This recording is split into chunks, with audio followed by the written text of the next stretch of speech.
मेरी तरफ से सबको नमस्कार, सत श्री अकाल एंड गुड मॉर्निंग। ये वीडियो हिंदी भाषा में है। इसका टाइटल है कनाडा की सरकार बेचारी क्या करे।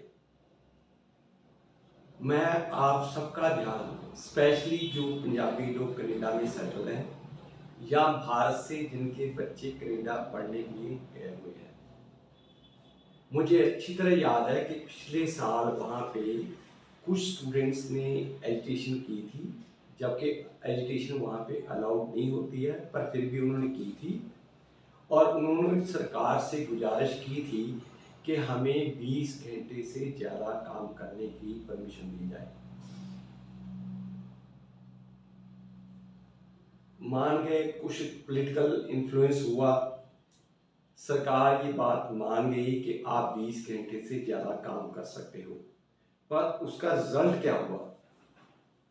देखो, कनाडा में एक साल के अंदर 3 बार दाखिले होते हैं: जनवरी इनटेक, मई इनटेक एंड सितंबर इनटेक। समस्या वहाँ पे क्या आई कि जो नए बच्चे गए थे उनको नौकरी मिलती ही नहीं थी, क्योंकि जो पुराने लोग गए हुए थे स्टूडेंट, उनको ज़्यादा घंटे काम करना अलाउड था और वो एम्प्लॉयर के साथ अच्छे तरीके से जानते थे, एम्प्लॉयर भी कंफर्टेबल थे। तो इसका सबसे बड़ा नुकसान क्या हुआ कि जो नए बच्चे जा रहे हैं उनको वहाँ पे नौकरी नहीं मिलती है।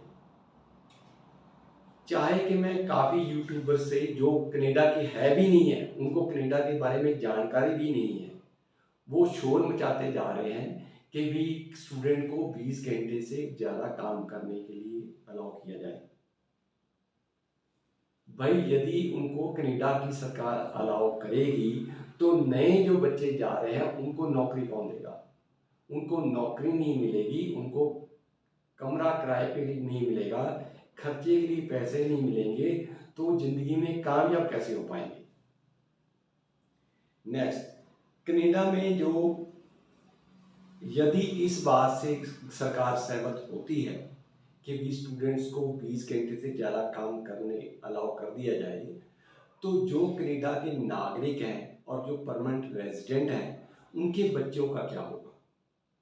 क्योंकि देखो क्या है कि वो ज़्यादा टैक्स पे करते हैं, रिस्पॉन्सिबल हैं, डिसिप्लिन हैं। यदि इंटरनेशनल स्टूडेंट्स को 20 घंटे से ज़्यादा काम करने की परमिशन दी जाएगी तो लोकल लोगों को, बच्चों को नौकरी नहीं मिल पाएगी। नेक्स्ट, ऑलमोस्ट हर साल 5 लाख के लगभग संसार के बाकी देशों से या कनाडा के अंदर जो स्टूडेंट गए हुए हैं उनको पक्का किया जाता है, जिनके साथ उनकी वाइफ होती है, उनके बच्चे होते हैं, उनको नौकरी देनी ज़्यादा ज़रूरी होती है, क्योंकि उनका कनाडा जाने का पर्पज़ ही ये है कि वो कनाडा में परमानेंट रेजिडेंट रहना चाहते हैं। तो अगर ये सुविधा स्टूडेंट्स को दी जाती है तो उनको नौकरी नहीं मिल पाएगी, क्योंकि इंटरनेशनल स्टूडेंट्स कम रेट पे काम करते हैं, जबकि लोकल हर स्टेट गवर्नमेंट की जो निर्धारित दर है तनख्वाह की वो ज़्यादा होती है। नेक्स्ट, देखो, 2020 तक कनाडा की सोसाइटी में सभी बराबर थे, एक तरह की कारें, एक तरह का घर, ऑलमोस्ट बराबर तनख्वाह थी। पर क्या है, उसके बाद में क्या हुआ, दूसरे देशों का जो 2 नंबर का पैसा था, करप्शन का, प्रॉपर्टी बेच के, हेरा फेरी करके, कुछ कंसल्टेंट स्टूडेंट का पैसा लेकर ही भाग गए और वो कनाडा में जाकर शिफ्ट कर बैठ गए। इसके अलावा जो 40 ऑफिसर्स को भारत सरकार ने कनाडा का रास्ता दिखाया है, इन लोगों ने पैसे लेकर जनता को 15-15 लाख में कनाडा पहुंचने के लिए अलाउ किया, जिसकी वजह से बहुत सारे क्रिमिनल कनाडा, भारत के अंदर क्राइम करने के बाद कनाडा में जाकर छुप गए। इससे क्या हो गया कि जो कनाडा जो है अनडिसिप्लिन्ड हो गया, चोरी, हेरा फेरी, नशा तस्करी, गोली मारना, आदमी को मारना, लड़कियों का रेप करना, इस टाइप की एक्टिविटी बढ़ गई। तो ये तभी कंट्रोल हो पाएगा अगर उसके लिए स्टूडेंट्स की एडमिशन के टाइम पर स्काइप से इंटरव्यू हो, जो कि आजकल टेक्नोलॉजी अलाउ करती है। जैसे ऑस्ट्रेलिया में क्यों नहीं हंगामा होता है, वहाँ पे स्टूडेंट क्यों नहीं हंगामा करते हैं? बिकॉज वो सिर्फ उसी आदमी को लेते हैं। पहले इंटरव्यू में कुछ सवाल किए जाते हैं, पूछा जाता है कि आप ऑस्ट्रेलिया क्यों जाना चाहते हो, आपने पहले क्या किया हुआ है, क्या नहीं किया हुआ, और प्लस वो कुछ कंसल्टेंट को उन्होंने अप्रूव कर रखा है, सिर्फ वो ही उनकी ऑस्ट्रेलिया की फाइल लगा सकते हैं। कनाडा की तो जो कनाडा के नागरिक हैं उनके लिए रूल हाईएस्ट है, 8777 बैंड इंग्लिश के चाहिए। भारत के अंदर इमिग्रेशन कंसल्टेंट मैट्रिक फेल भी हो सकता है। चाहिए क्या? उसके पास पैसे होने चाहिए। फिर क्या है कि 2020 से पहले कनाडा से बहुत कम पैसा बाहरले देशों में जाता था। आजकल तो हालत ये है कि 5 मिनट के बाद कनेडियन डॉलर दूसरे देश में पहुंच जाता है और सरकार को इसके बारे में खास तरीके से पता है। दूसरा क्या है कि सरकार अपना खर्चा एक्सपेंडिचर कम करने के लिए बहुत सारी पोस्टें फिलअप नहीं करती है। डॉक्टर्स नहीं है, नर्सेज नहीं है, हॉस्पिटल्स को स्टाफ नहीं है, किसी एम्बुलेंस की जरूरत पड़ जाए, एम्बुलेंस तो सही टाइम पे आपको हॉस्पिटल में पहुंचा देगी, पर वहाँ डॉक्टर 5-6 घंटे आपको देखने के लिए ही नहीं आएगा। तो ये सब कुछ सरकार क्यों कर रही है? खर्चा कम करने के लिए।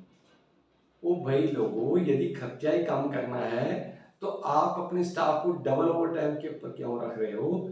उसकी बजाय 2 या 3 साल के लिए आप टेम्परेरी तौर पे, जैसे कि नोवा स्कोटिया वगैरह ने किया है, अटलांटिक जोन की प्रिंसिपल ने किया है कि वो फिलीपाइंस, दुबई से जॉब फेयर लगा के कुछ टाइम के लिए स्टाफ वहाँ लेकर गए हैं। यदि वो निर्धारित टाइम के अंदर अपनी योग्यताएं पूरी कर लेंगे तो कनाडा के पक्के नागरिक हो सकते हैं, नहीं तो नहीं हो सकते हैं। तो कनाडा की सरकार को कुछ ना कुछ इसके बारे में करना चाहिए। नेक्स्ट, कनाडा में बेसिकली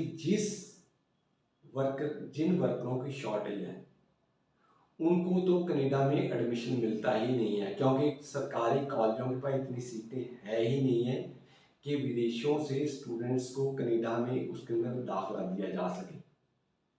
अगर कोई स्टूडेंट प्राइवेट कॉलेज में दाखिला ले लेता है टेक्निकल ट्रेड्स के अंदर, तो उनको कनाडा के वीज़ा अफसर वीज़ा ही नहीं देते हैं। प्लस क्या है कि देखो, जो टेक्निकल ट्रेड होते हैं उन लड़के लड़कियों की इंग्लिश लेवल इतनी हाई जरूरत नहीं होती है।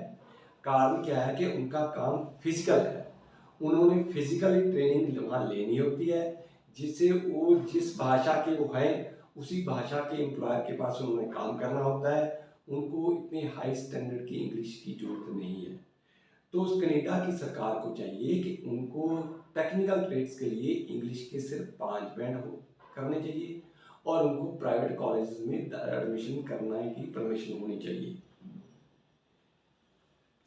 यदि सरकारी कॉलेजों के अंदर टेक्निकल ट्रेड्स के अंदर दाखिला सीटें बढ़ाई जाती हैं तो इस तरीके से कनाडा के अंदर टेक्निकल ट्रेड्स के वर्करों की शॉर्टेज में कमी लाई जा सकती है। इसके अलावा और कोई आपको जानकारी चाहिए तो हमारे फ़ोन नंबर पर दिए गए हैं, आप हमारे से फ़ोन डे टाइम संपर्क कर सकते हो। Thank you very much, stay connected with us.